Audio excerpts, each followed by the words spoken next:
네, 오늘 우리에게 주신 하나님의 말씀은 누가복음 11장 27절에서 36절까지 말씀입니다. 누가복음 11장 27절로 36절 말씀입니다.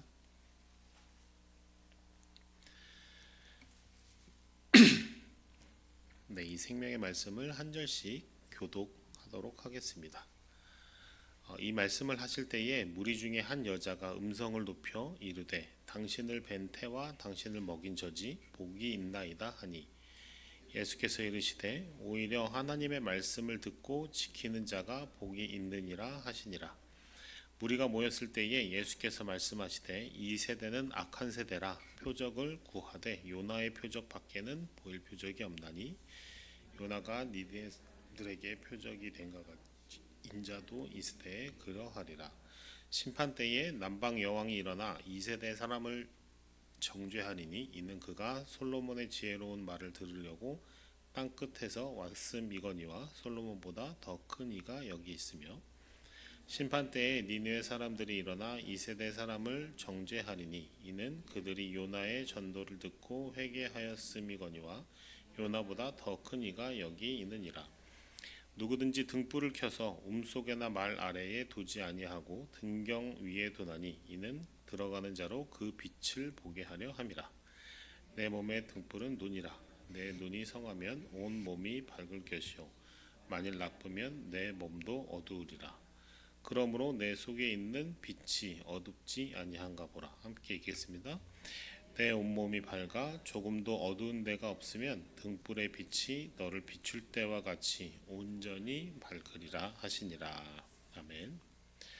네, 오늘 본문 말씀은 맨 처음에 이제 이 말씀을 하실 때에라는 구절로 시작하고 있죠. 그러니까 이제 오늘 본문이 이전의 말씀과 같은 공간에서 혹은 같은 맥락에서 말씀되어지고 있는 것들을 나타내는 말이다라고 할 수 있겠습니다. 그러면 어떤 말씀을 하실 때에 오늘 본문이 나왔는가? 그 이전의 말씀 무엇인가? 라고 하면 24절에서 26절 말씀이에요. 바로 직전이죠. 우리 같이 한번 읽어보도록 하겠습니다. 한 목소리로 시작. 더러운 귀신이 사람에게서 나갔을 때에 물 없는 곳으로 다니며 쉬기를 구하되 얻지 못하고 이에 이르되 내가 나온 내 집으로 돌아가리라 하고 가서 보니 그 집이 청소되고 수리되었거늘 이에 가서 저보다 더 악한 귀신 7을 데리고 들어가서 거하니 그 사람의 나중 형편이 전보다 더 심하게 되느니라. 네, 이 방금 읽은 이 24절 26절 말씀도 깊이 생각해 보지 않으면 쉽게 이해되는 말씀은 아닐 것 같아요. 여러분 어떠세요? 더러운 귀신이 이제 쫓아졌는데 이후 오히려 그 사람이 깨끗하게 된 것을 보고 청소되고 수리되었구나. 오히려 좋아.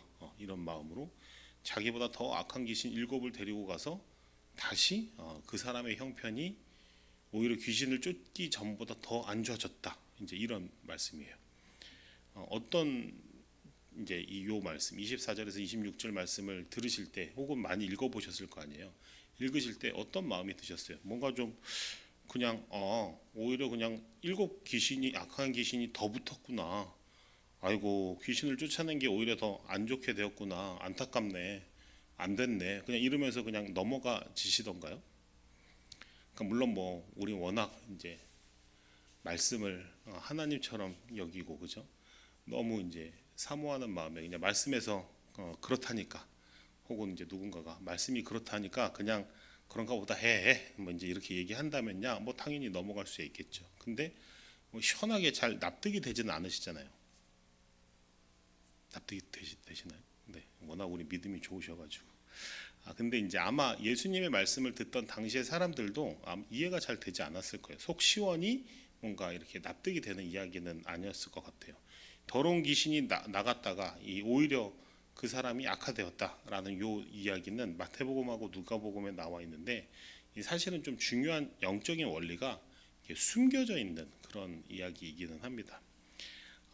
무슨 의미냐라고 하면 그것은 더러운 귀신이 나갔을 때 그러니까 악한 것을 내쫓고 더러운 것을 치운 상태가 이 최적의 상태는 아니다라는 것이죠.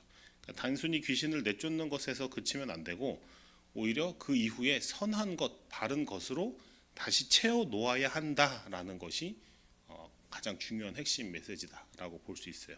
그래서 이 바른 것으로 채워놓지 않으면 이전의 악한 것, 뭐 예를 들면 악한 죄의 습관이라든지 어떤 원수의 속임이라든지 이런 것들에 오히려 다시 매일 수도 있다라는 말씀의 의미다라고 볼 수 있을 것 같습니다. 이제 그런 맥락에서 이제 그런 어떤 이 귀신 얘기 있잖아요. 그 얘기를 딱 들었을 때, 뭐지? 뭐 이제 약간 이런 뭔가 애매한 상태, 그죠?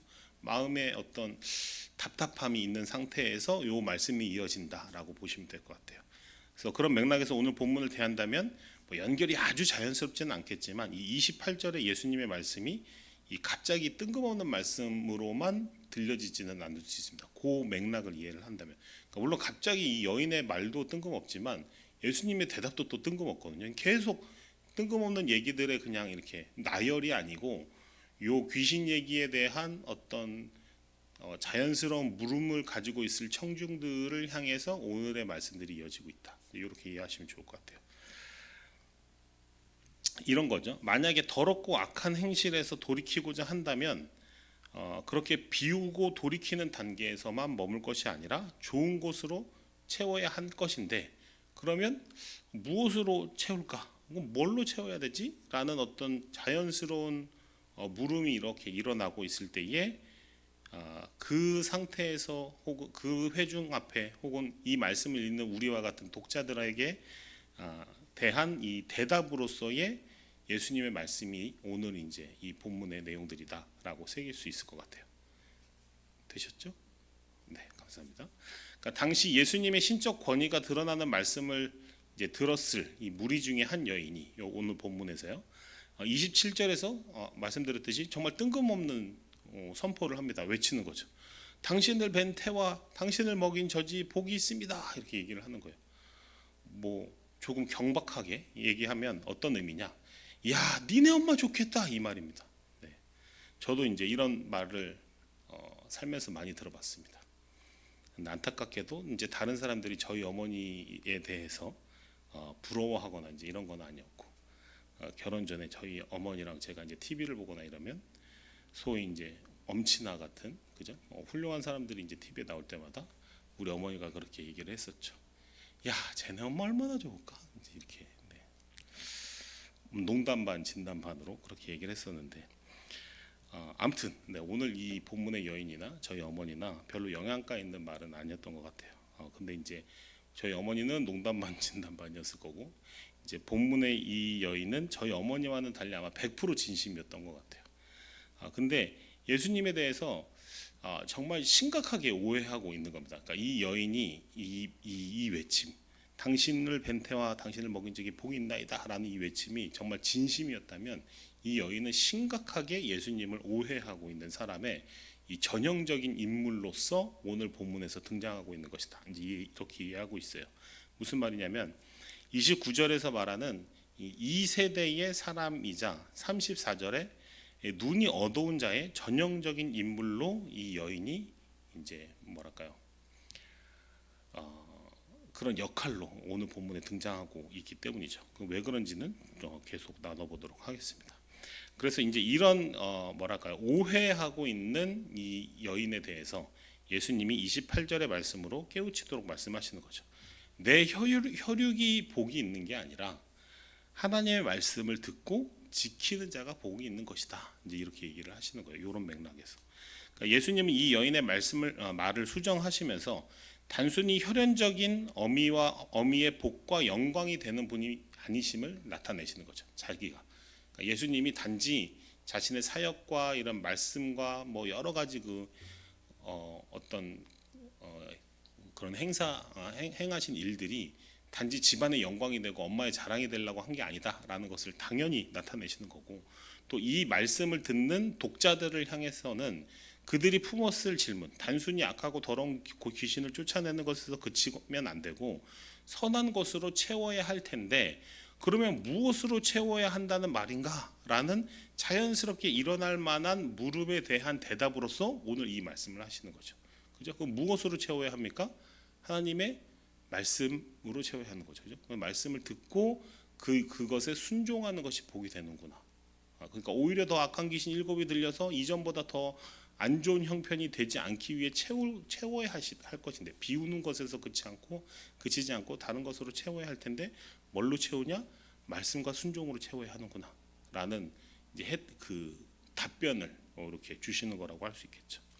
이어서 이제 나오는 말씀들을 통해서 보면 예수님은 표적을 구하는 이 악한 세대를 책망하시면서 나는 요나의 표적 말고는 너희네들한테 보여줄 게 없다 이제 이렇게 얘기하시고요.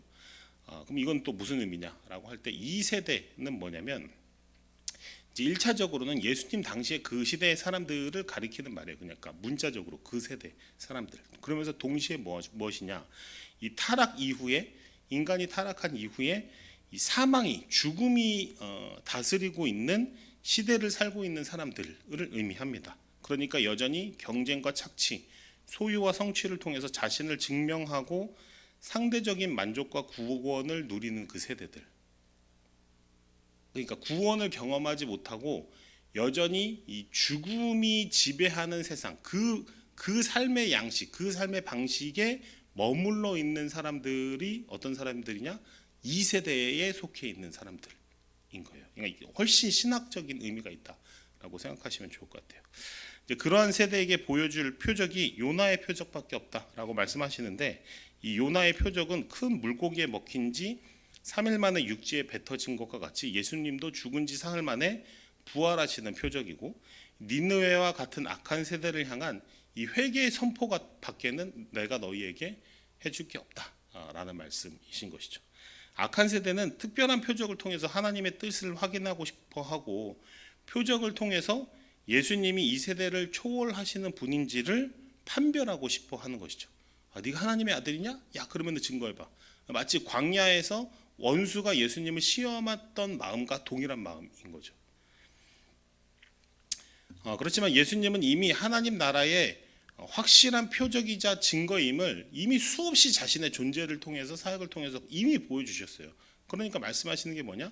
이제 남은 표적은 자신의 죽음과 부활을 통해서 당신께서 행하신 말씀과 사역이 하나님 나라의 통치와 하나님 나라의 임재를 나타내는 일이었음을 확증하는 것 밖에는 더 보여줄 게 없다. 나는 이미 충분히 보여줬다.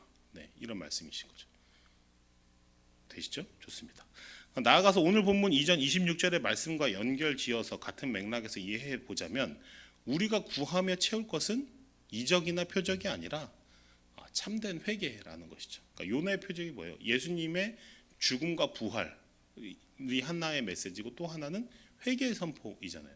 그러니까 우리가 채울 것은 무엇이냐? 참된 회개다라는 것이죠. 그러면 참된 회개는 무엇이냐라고 라면 요나서에서도 나와 있는데요. 악한 길에서 돌이켜 떠나는 것, 이것이 반드시 수반됩니다. 그러니까 결국 하나님의 말씀을 기준 삼아서 죄를 분별하고 그 기준에서 벗어난 것들을 떠나는 것, 곧 무슨 뜻이에요? 말씀을 지키고 행하는 것이 참된 회개의 내용이다라고 할 수 있겠죠. 이와 같이 표적을 구하고 경험하는 것에서 그치는 것이 아니라 말씀을 듣고 행하는 복 있는 우리가 되기를, 그런 성도님들이 되시기를 축복합니다. 네. 마지막으로 예수님은 이 등불의 비유를 통해서 영적인 원리를 한 가지 더 말씀해 주시는데요. 눈을 몸의 빛에 비유하시면서 영적인 눈이 순전할 때 어둠이 사라진다라고 말씀하시죠. 눈을 통해 빛이 몸 안에 들어와서 온 몸이 밝아지듯이 하나님의 빛은 그리스도를 통해서 우리에게 비추어지는 것입니다. 중요한 것은 무엇이냐? 이 빛을 빛으로 발견할 수 있는 눈이에요. 네, 그런데 말씀해 보면 어떻게 나와 있어요? 빛은 언제나 어디에 놓여 있어요? 등경 위에 놓여 있어요. 네, 모든 사람이 발견할 수 있도록 늘 빛은 그 자리에 있어요. 그러나 안타깝게도 여전히 표적을 구하는 자, 세속적 성취와 소유에 여전히 매여 있는 자와 같은 이 악한 세대는 그 머물러 있는 그 악한 세대에 살고 있는 사람들에게는 빛이 어떻게 해요? 빛으로 발견되지가 않아요. 등경 위에 있는 빛이 빛으로 발견되지가 않아요. 그래서 뭐가 복돼요? 하나님의 말씀이 들려지고 그것에 순종하고자 하는 마음이 드는 사람이 무엇과도 비교할 수 없이 복된 것입니다. 정리하면 어때요? 여전히 빛은 등경 위에 환하게 놓여져 있는데 대부분의 악한 세대를 살아가는 사람들, 그러니까 마치 그 여인, 본문의 여인과 같이 야 니네 엄마는 진짜 좋겠다라는 수준에 머물러 있는 사람들, 예수님을 그리스도로서 발견하지 못하는 어두운 눈을 가진 사람들에게는 여전히 하나님의 말씀이 들려지고 그 말씀에 순종하는 것이 복이 될 수 없죠. 근데 그 예수가 그리스도로 발견되어지는 사람들, 등경 위의 빛이 빛으로 발견되어지는 사람들, 그래서 그 빛이 내 눈을 통해 온 몸을 밝히는 사람들이 어떻다고요? 복되다고요. 네, 너무 당연한 말씀이죠. 말씀 좀 정리할까요?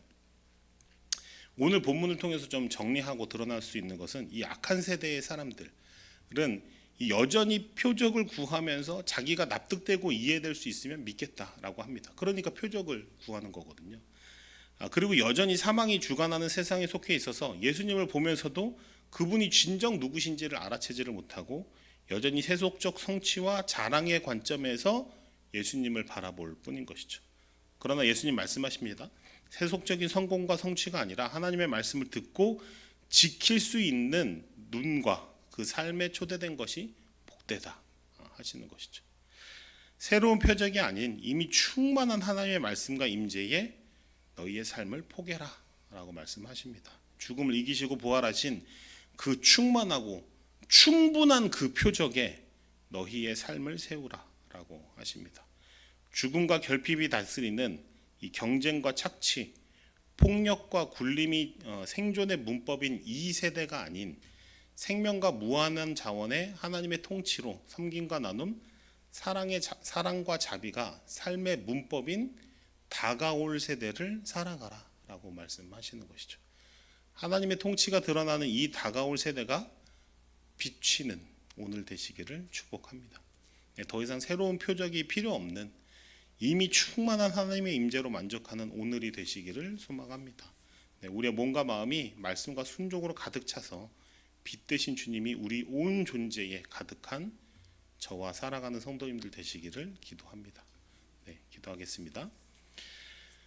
가장 완전한 표적이 되신 주님, 오늘 당신이 보여주신 그 충분하고 충만하신 표적 위에 우리의 삶을 세우고 싶습니다. 그래서 삶의 여러 고난과 정황에 일희일비하고 요동하는 삶이 아니라 당신으로부터 시작된 생명으로 충만하고 부족함 없는 이 다가올 세대의 삶의 방식을 살아가는 그 세대의 백성으로 오늘을 살아내고 싶습니다. 빛으로 오신 주님, 빛으로 세워지신 주님, 오늘 우리의 눈을 열어서 당신의 빛을 발견하게 하옵소서. 당신의 빛을 보고 우리의 마음과 몸이, 우리의 삶의 지평과 모든 상황들이 그 빛으로 충만하고 회복되게 하옵소서. 우리를 가족으로 부르시려고 당신의 모든 가족과 단절되신 하나님의 아들 예수님 그 이름으로 기도합니다. 아멘.